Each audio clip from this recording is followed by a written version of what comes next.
வாசிக்கும்படியாக தெரிந்து கொள்ளப்படுவதும் திருக்குறள் வாசித்தார்கள் தேவைகளுக்கு மகிமை உண்டாகும். திருமறை பகுதி ரோமாபுரியத்துக்கு எழுதின நிருபம் 5ஆம் அதிகாரம் 1 முதல் 5. ரோமர் அதிகாரம் 5 முதல் 5 வசனங்கள். இவ்விதமாக நாம் விசுவாசத்தினாலே நீதிமான்களாக்கப்பட்டிருக்கிறபடியால் நம்முடைய கர்த்தராகிய இயேசு கிறிஸ்து மூலமாய் தேவனிடத்தில் சமாதானம் பெற்றிருக்கிறோம். அவர் மூலமாய் நாம் இந்த கிருபையில் பிரவேசிக்கும் சாத்தியத்தை விசுவாசத்தினால் பெற்று நிலை கொண்டிருக்கிறது. தேவ மகிமையை அடைவோம் என்கிற நம்பிக்கையினாலே மேன்மை பாராட்டுகிறோம். அது மாத்திரமல்ல, உபத்திரவம் பொறுமையையும் பொறுமை பரீட்சையையும் பரீட்சை நம்பிக்கையையும் உண்டாக்குகிறது என்று நாங்கள் அறிந்து உபத்திரவங்களிலேயும் மேன்மை பாராட்டுகிறோம். மேலும் நமக்கு அருளப்பட்ட பரிசுத்த ஆவியினாலே தேவ அன்பு நம்முடைய இருதயங்களில் ஊற்றப்பட்டிருக்கிறபடியால் அந்த நம்பிக்கை நம்மை வெட்கப்படுத்தாது என்பது வாசிக்கும்படியாக தெரிந்து கொள்ளப்பட்ட திருமறை பகுதி வாசித்தார்கள்.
நான் பிதாவினிடத்தில் போகிறபடியினால் கொஞ்ச காலத்திலே என்னை காணாதிருப்பீர்கள், மறுபடியும் கொஞ்ச காலத்திலே என்னை காண்பீர்கள் என்றார்.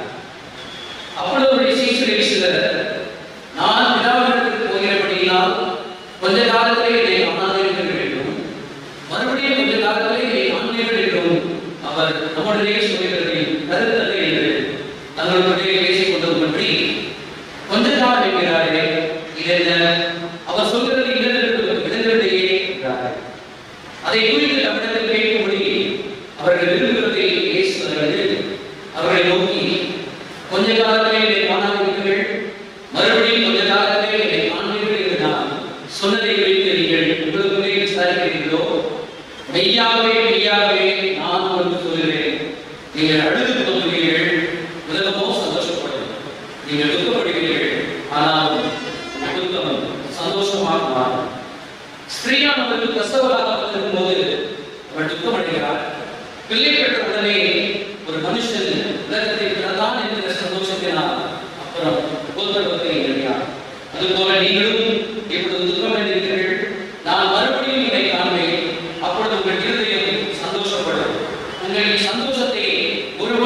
உங்களிடத்தில் எடுத்துக்கொள்ள மாட்டார்.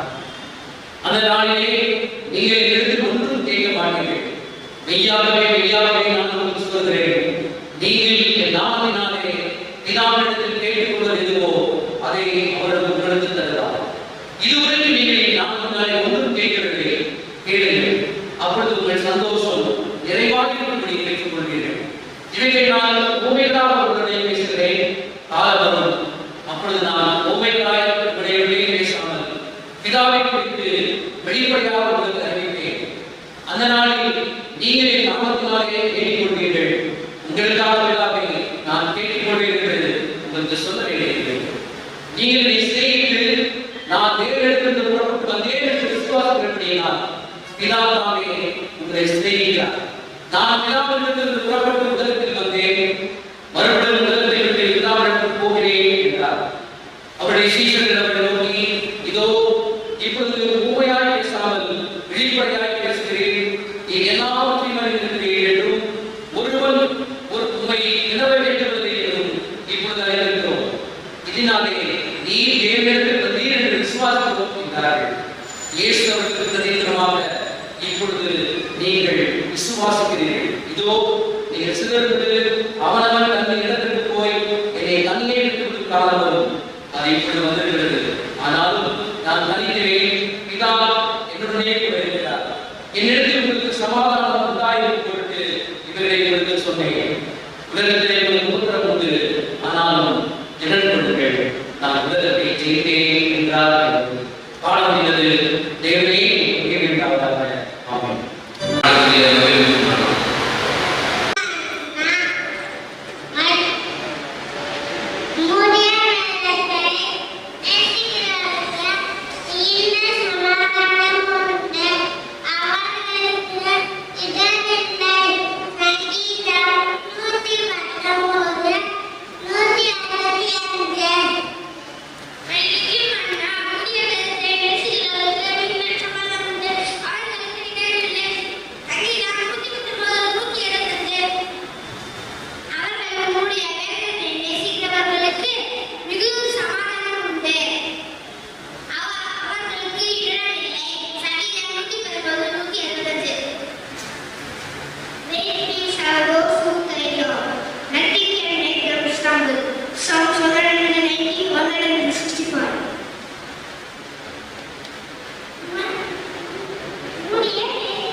மிகுந்த சமாதானம் உண்டு, அவர்களுக்கு இடரில்லை. சங்கீதம் 119 உம்முடைய வேதத்தை நேசிக்கிறவர்களுக்கு மிகுந்த சமாதானம் உண்டு, அவர்களுக்கு இடரில்லை. சங்கீதம் 119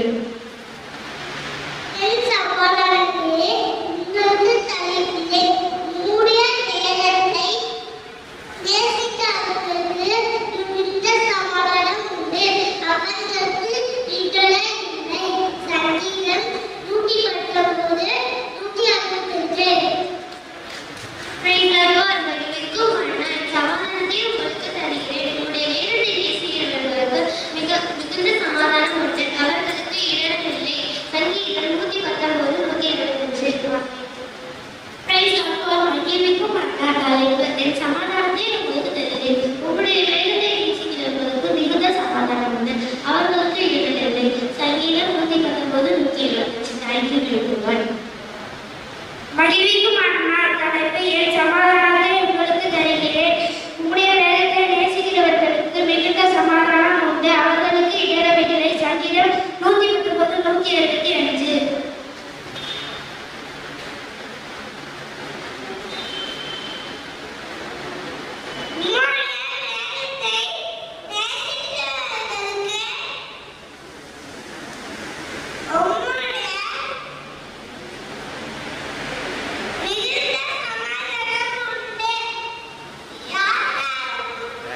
சங்கீதம்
மிகுந்த சமாதானம் உண்டு, அவர்களுக்கு இடரில்லை.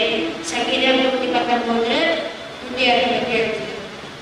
உம்முடைய வேதத்தை நேசிக்கிறவர்களுக்கு மிகுந்த சமாதானம் உண்டு, அவர்களுக்கு இடரவில்லை. சங்கீதம் 119 162. My peace I give to you. Great peace have those who love thy law. Nothing can make them stumble. Psalm 119, 165. My peace I give to you. Great peace have those who love thy law. Nothing can make them stumble. Psalm 119, 165. உம்முடைய வேதத்தை நேசிக்கிறவர்களுக்கு மிகுந்த சமாதானம் உண்டு, அவர்களுக்கு இடரில்லை. சங்கீதம் 119 162. நேசிக்கிறவர்களுக்கு மிகுந்த சமாதானம் உண்டு, அவர்களுக்கு இடரலில்லை. சங்கீதம் 119 167. உம்முடைய வேதத்தை நேசிக்கிறவர்களுக்கு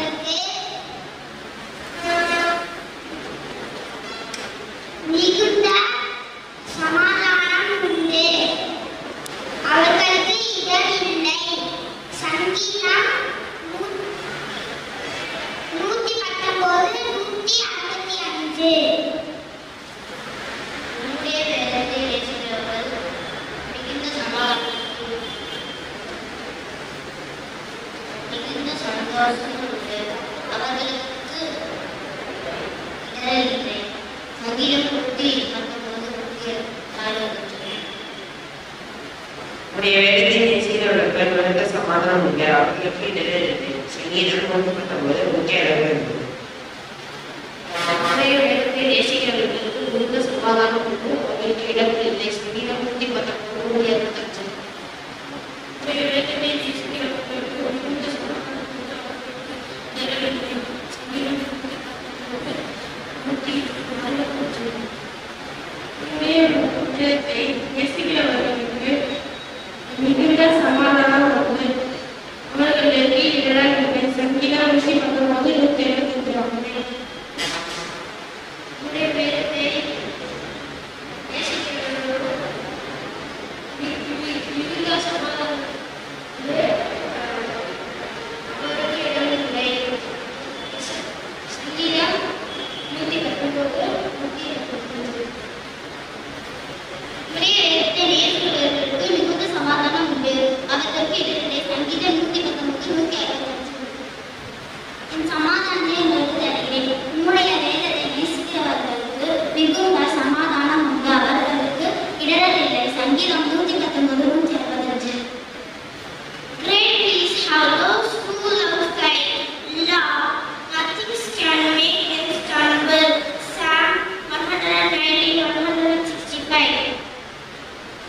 உம்முடைய வேதத்தை நேசிக்கிறவர்களுக்கு மிகுந்த சமாதானம் உண்டு, அவர்களுக்கு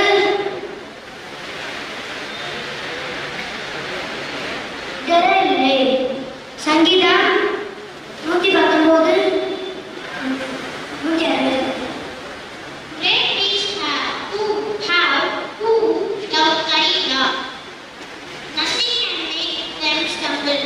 Psalms 119 165. இந்த நாளுக்கு கொடுக்கப்பட்ட தலைப்பு ஏன் சமாதானத்தை உங்களுக்கு தருகிறேன். என் சமாதானத்தை உங்களுக்கு தருகிறேன். அதற்கு ஆதாரமாக கொடுக்கப்பட்ட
வாரும் பரிசுத்த ஆவியானவரே, நீர் எங்களுக்கு கிருபையாய் கொடுத்த இந்த நேரத்துக்காக நன்றியோடு துதிக்கிறோம், ஸ்தோத்திரிக்கிறோம்.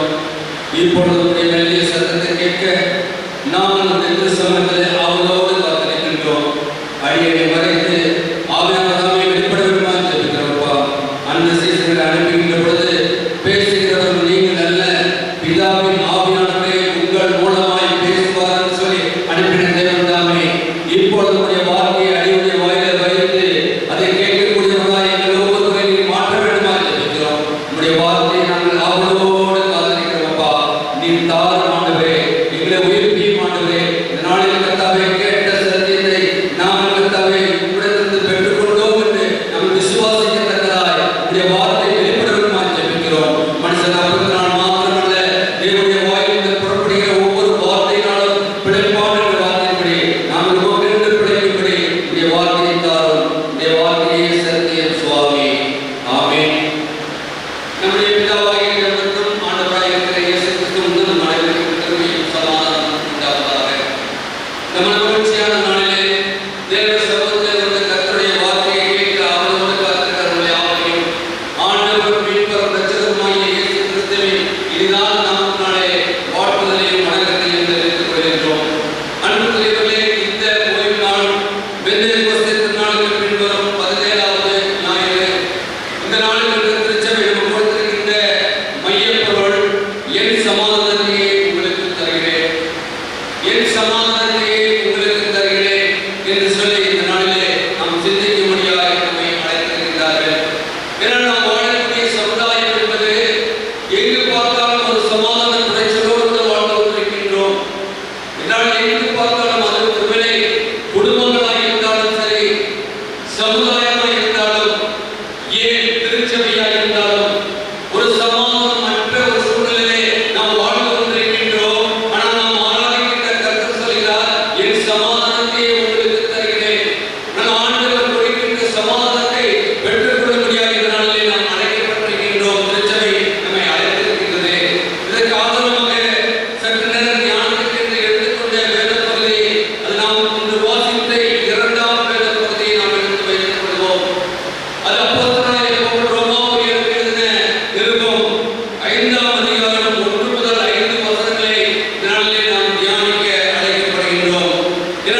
சமாதானம் உண்டு பண்ணும்படியாக ஆண்டவராகிய இயேசு கிறிஸ்து வந்தார்.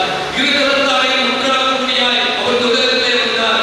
ஆண்டவராகிய இயேசு கிறிஸ்து வந்ததே நோக்கமே மனிதனையும் தேவனையும் பிரித்த அந்த பிளவை ஒன்றாக்கும்படியாய் சமாதானக்காரனாய் அவர் உலகத்திலே வந்தார். பகைமைக்கு சமாதானமாய் இருக்கிறபடி 1 பேதுரு 2ஆம் அதிகாரம் 8 சொல்லி பார்க்கும்போது அங்கு சொல்லப்படுகின்ற காரியங்களை நாம் பார்க்கின்றோம் என்றால் அங்கும் சமாதானத்தை உண்டாக்குகிறதை பார்க்கின்றோம். அதே போல எபேசியர் 2ஆம் அதிகாரம் 2ஆம் அதிகாரம் 12 பார்க்கும்போது பரிமாணம் சொல்கிறது, முன்னே தூரமாய் இருந்த நீங்கள் இப்பொழுது கிறிஸ்து இயேசுவுக்குள் இரக்கத்தினாலே சமீபமான இருக்கிறீர்கள். நான் ஆண்டவராகிய இயேசு கிறிஸ்துவின் இரக்கத்திலே எப்பொழுதெல்லாம் நாம் பங்கு கொள்கின்றோமோ, திருமணத்திலே நாம் பங்கு கொள்கின்ற பொழுதெல்லாம் ஆண்டவரோடு நாம் சமீபமாய் இருக்கின்றோம். நாம் வாரம் அல்ல, நம் முதலாம் வாரம் 3ஆம் வாரம் திருமணத்திலே பங்கு கொள்கின்றோம் என்றால் அவருடைய பரிசுத்தமுள்ள இரக்கத்தின் மூலமாய் தேவனிடத்திலே நாம் கிருபை பெறுகின்றோம்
நமக்கு அருளப்பட்ட பரிசுத்த ஆவியினாலே தேவ அன்பு நம்முடைய இதயத்தில் ஊற்றப்பட்டிருக்கிறபடியால் அந்த நம்பிக்கை நம்மை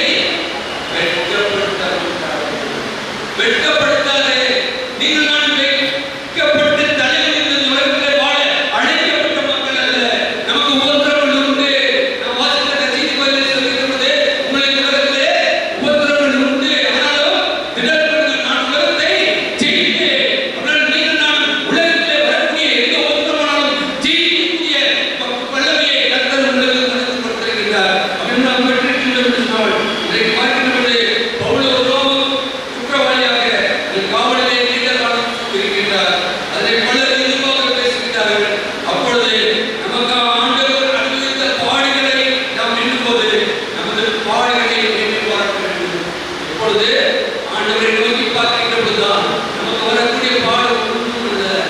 ஒரு பாவம் அறியாதவர், ஒரு பாவம் செய்யாதவர், அவர் வாயிலே வெத்தலை காணப்படவில்லை. அவர் அடிக்கப்படுகிற ஆட்டுக்குட்டி போல போனாரே. எதற்காக உங்களுக்காக எதற்காக அல்லவா? அப்படி என்றால் அவரிப்பட்ட பாடுகளை நாம் நினைத்து பார்த்து நமக்கு வரக்கூடிய பாடுகளிலே நாம் மேன்மை பார்க்க வேண்டும். யாக்கோபு 1:2 என் சகோதரரே, நீங்கள் பல விதமான சோதனையில் அகப்படும் போது சொல்லி, எந்த சோதனையிலே நாம் அகப்பட்டாலும் சோதனைக்காரன் யாரு? பிசாசு தான் சோதனைக்காரன்.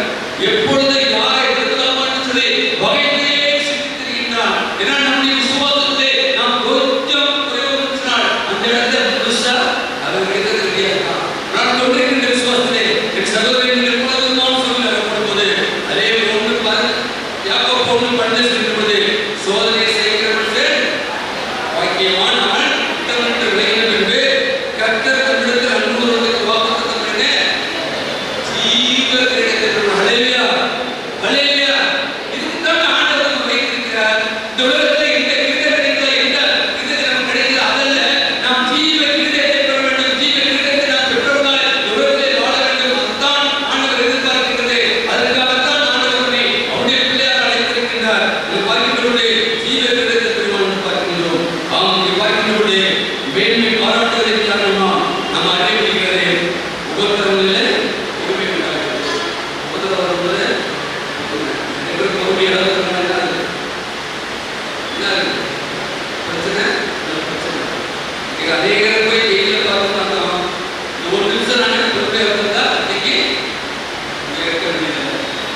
இன்னைக்கு அநேக மக்களுடைய காரியங்கள் இந்த உபத்திரவங்களிலே பொறுமை உண்டாகிறது. உபத்திரவத்தினால் பரீட்சை செய்வது நம்மை நாமே சோதித்து பார்க்கக்கூடிய ஒரு காலமாக இருக்கிறது.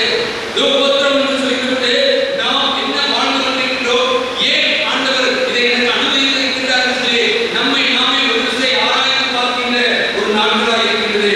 மூன்றாவதாக உபத்திரவத்தினால் மனவீழ்ச்சி அல்ல, நம்பிக்கை. ஹல்லேலூயா. உபத்திரவம் வந்தோடனே நாம் ஏதோ சோர்ந்து போகல.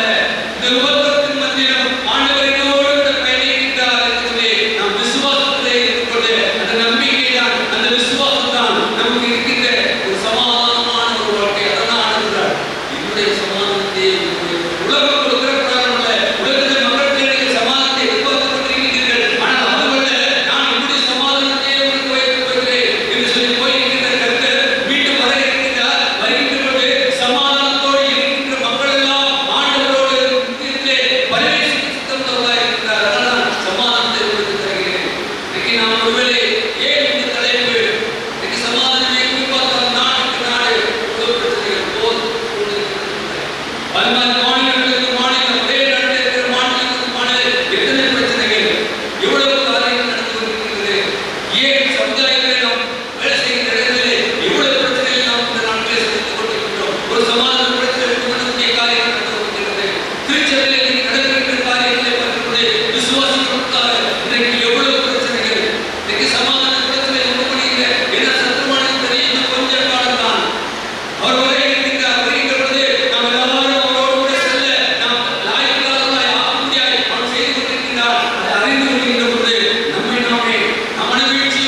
ஹல்லேலூயா. எவ்வளவு ஒரு விசுவாசமுள்ள ஒரு வார்த்தை. அன்றைக்கு ஏகத்திற்கு முன்னாய் கொடுத்த அந்த வார்த்தையை இன்றைக்கு இஸ்ரவேல் மக்களாக இருக்கிற நீங்கள் நானும் நம்மை உருவாக்கின கர்த்தர் பயப்படாதே, உன்னை மீட்டுக் கொண்டே, உன்னை பேர் சொல்லி அழைத்தேன் என்று சொல்லி நீ என்னுடையவன் என்னுடையவன் சொல்லி நம்மை உரிமை பாராட்டுகிறார் சொன்னார். அதற்கு மேலே நமக்கு என்ன சமாதானம்? நாம் அவரோடு நித்தியமாய் சமாதானமாய் இருக்க அழைக்கப்படுகிறோம். நாம் எங்கு சென்றாலும் ஆண்டவர் நம்மோடு இருக்கிறார். பார்க்கின்றபோது அன்போடு இருப்பேன். ஹல்லேலூயா. அன்போடு இருப்பேன். இந்த வார்த்தை ஏதோ ஒரு மனுஷனுடைய வார்த்தை இல்லை. ஜீவனுள்ள தேவனுடைய ஆண்டவருடைய வார்த்தை. ஆண்டவர் அன்றைக்கு ஏகத்திற்கு கொடுத்த அந்த வார்த்தை இன்றைக்கு அதே வார்த்தை ஜீவனுள்ள வார்த்தையாய் வந்திருக்கிற உங்களுக்கு நடக்கும். நான் உன்னோடு கூட இருக்கிறேன். உனக்கு சமாதானத்தை உண்டு பண்ணியாய் நான் இங்கே பாவ வழியாக சிலுவையில் ஒப்புக் கொடுத்திருக்கின்றேன். இன்றைக்கு நீ திருமணத்திலே பங்குபெறுகின்ற பொழுது நிச்சயமாக நம்முடைய வாழ்க்கையிலே ஒரு சமாதானத்தை கட்டியிருக்கின்றார். சமாதானத்தை பெற்றுக்கொள்ள இருக்கின்றோம். நாம் வந்திருக்கின்ற நிலையை அவர் இருக்கின்றார். நாம் அந்த நிலையை நாம் ஆழ்ந்தாலும் கூட ஆண்டவர் எல்லாவற்றையும் அறிந்தவர் இன்றைக்கு நமக்கு இருக்கின்றார். அதான் சங்கீதக்காரன் சொல்லுகின்ற பொழுது 34ஆம் சங்கீதம் 11ஆம் வசனம் சொல்லுகிற பொழுது நீதிமான் கூப்பிடும் போது கர்த்தர் கேட்டு அவர்களை அவருடைய எல்லா உபத்திரவங்களுக்கும் நீங்களாக்குகிறார். நீதிமான் கூப்பிடும் போது நன்னீதிமானாய் நாம் இருக்கின்ற பொழுது நாம் கூப்பிடுகின்ற பொழுது அவர் எல்லாவற்றையும் கேட்டு எல்லாவற்றையும் எல்லா உபத்திரவங்களையும் அவர் நீக்கி விடுகின்றார் என்று சொல்லி பார்க்கின்றோம். அப்படின்றால் அதே 19ஆம் சொல்கிறது நீதிமானுக்கு வரும் துன்பங்கள் அநேகமாக கர்த்தரே எல்லாவற்றையும் நன்மை விடுவிப்பார். அன்புக்குரியவர்களே, எங்களுடைய நிலையை நாம் ஆரம்பிக்கிறோம். ஒரு வார்த்தையை வந்தோம், ஒரு பிரசங்கத்தை கேட்காமல்ல, அவர்களுக்கு நல்ல பார்த்து அப்போஸ்தலனாகிய பவுல் கொடுத்த வார்த்தையை பார்த்துப்பா எப்படி வாழ்க்கையை செய் ஆராய்ந்து பார்ப்போம். கர்த்தாவே, இது கொடுக்கின்ற சமாதானத்தை நாங்கள் எதிர்பார்க்க முடியும். இது வருகின்ற நாளை நாங்கள் சமாதானத்தோடு சந்தோஷத்தோடு ஒரு ஜன கூட்டமாய் செல்வதை வந்து ஆர்ப்பரித்து வாழ்க்கை ஒரு வாழ்க்கை வாழ எனக்கு இருப்பதாக அப்படிப்பட்ட ஒரு வாழ்க்கைக்காக நாடுகளை படிப்படுத்த நாங்கள் படிக்கிறோம். நாட்டுக்கு சிலுவையில படிக்கிறப்பா இன்றைக்கு நாங்கள் எங்களுக்கு படிப்படத்தில் படிக்கிறோம். நீ கொடுக்கின்ற உடைய சரீரத்தின் மூலமாய் நிறத்தின் மூலமாய் இந்த பாவ மன்னிப்பின் நிச்சயத்தை நாங்கள் பெற்றவர்களாய் பரிசுத்தமுள்ள ஆலயமாக இருக்கிறோம் என்ற விசுவாசத்தை நாங்கள் கடந்து செல்ல எங்கள் ஒவ்வொருவருக்கு இருக்கிறதாக சொல்லி நாம் ஜெபிப்போம். நிச்சயமாக ஆண்டவர் அப்படிப்பட்ட ஒரு வாழ்க்கையை உங்களுக்கு நடந்து வரக்கூடிய நாட்களில் கொடுக்க பரிசுத்தாவின் கிருபை ஆசீர்வதிப்பாராக. ஆமென். ஜெபம் செய்வோம். மகா கிருபையின் இறக்கம் கர்த்தாவே, எங்களுக்கு கிருபையாய் கொடுத்த ஜெப வார்த்தைக்காக நன்றியோடு துதிக்கிற பரிசுத்தம் தருகிறோம். கர்த்தாவே, நாங்கள் பெற்றவர்களுக்காகவும் ஒவ்வொருவருக்காகவும் துதிக்கவும் ஸ்தோத்திரிக்கவும் கர்த்தாவே, நீர் உம்முடைய சமாதானத்தை எங்களுக்கு கொடுக்கிறேன் சொல்லி எங்களுக்கு பார்க்கக்கூடிய இருக்கிறப்பா சமாதானத்தை இந்த நாளில் நாங்கள் பெற்றவர்களாய் கர்த்தாவே தூய இம்மானுவேல் ஆலயத்திற்கு நாங்கள் கடந்து செல்ல எங்களுக்கு கிருபை தருகிறோம். எங்களுடைய குடும்பங்களிலும் எங்களுடைய கர்த்தாவே சமுதாயத்திலும் எங்களுடைய திருச்சபையிலும் காணப்படுகிற சமாதானத்தை ஒடுபடுகின்ற எல்லா சத்துருடைய அந்தகார செயலையும் நசரனாகிய இயேசு கிறிஸ்துவின் வழியில் நாமத்தால் நாங்கள் அப்புறப்படுத்தி வைக்கிறோம்ப்பா. உம்முடைய நாமமே அல்லாமல் வேற ஒரு நாமமும் கொடுக்கப்படவில்லை. உம்முடைய நாமத்திலே நாங்கள் செய்ய வைக்கிறோம்ப்பா. கர்த்தாவே, எங்கள் சமாதானத்தை வரக்கூடிய நாட்களில் நாங்கள் காணுவோம். உமக்கு நன்றி செலுத்தவும் எங்கள் ஒவ்வொருவருக்கு இருப்பாய். பிரேசித்து விக்கிறோம் நல்ல பிதாவே. ஆமென். ஆமென்.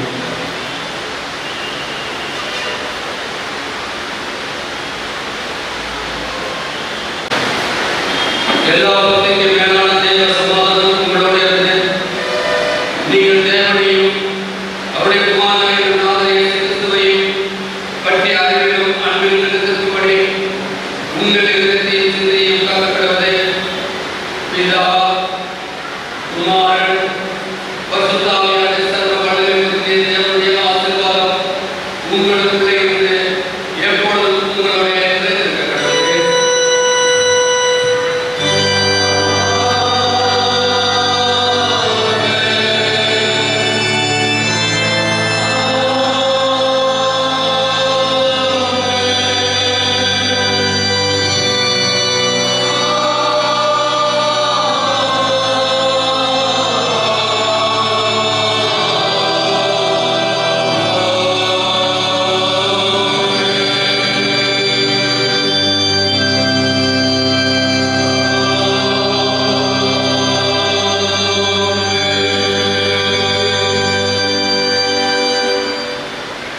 நாம் யாவரும் ஆராதனை நிறைவாளராக கிறிஸ்தவ பாவனை 194ஆம் பாவனை ஏற்படும். கிறிஸ்தவ பாவனை தூய பத்தி சேர்ந்த கைகள் சேவை செய்ய காத்துள்ளது.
நாம் யாரும் சங்கீதக்காரனோடு சேர்ந்து நாம் கர்த்தரை துதிப்போம்.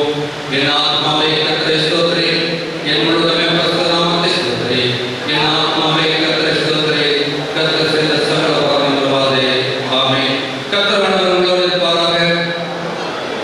கர்த்தர்